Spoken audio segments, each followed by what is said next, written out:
Selamat datang kembali di channel Mamun Indonesia. Terima kasih pada teman-temanku semua yang sudah mensubscribe dan selalu mengikuti video-video pembahasan Sirah Nabawiyah dari channel ini.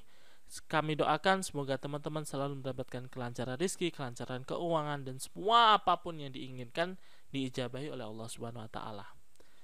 Pada kesempatan kali ini kita akan membahas bagaimana Rasulullah membangun Madinah dari segi perekonomian setelah beliau hijrah.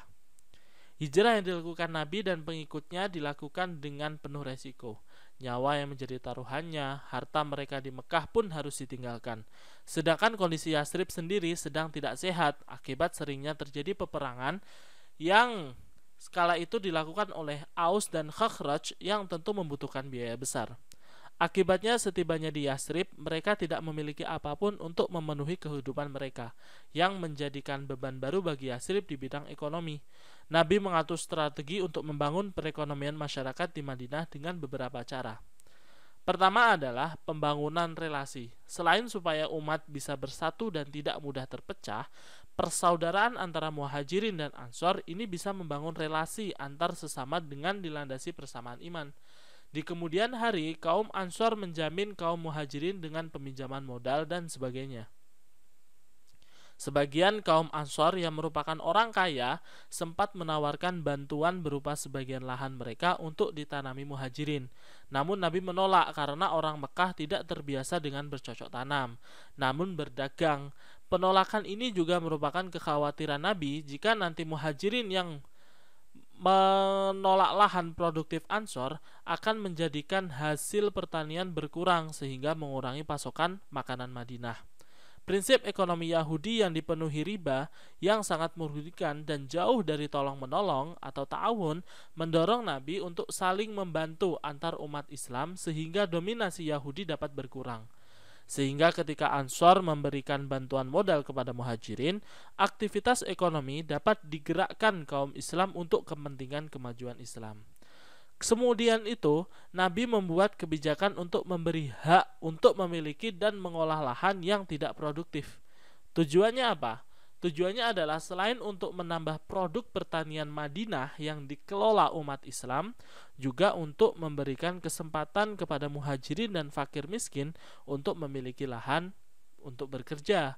Kebijakan seperti ini sangat menguntungkan bagi orang-orang yang dalam keadaan benar-benar tidak memiliki modal.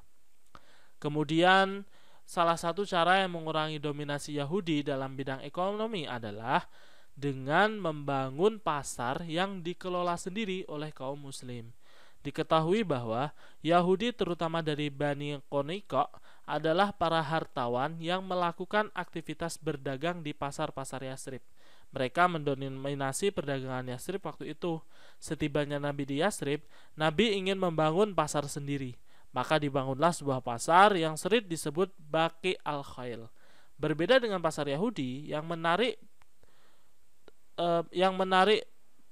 retribusi di pasar dan praktik riba yang kuat, semua hal merugikan tadi dilarang Nabi di pasar baru Madinah.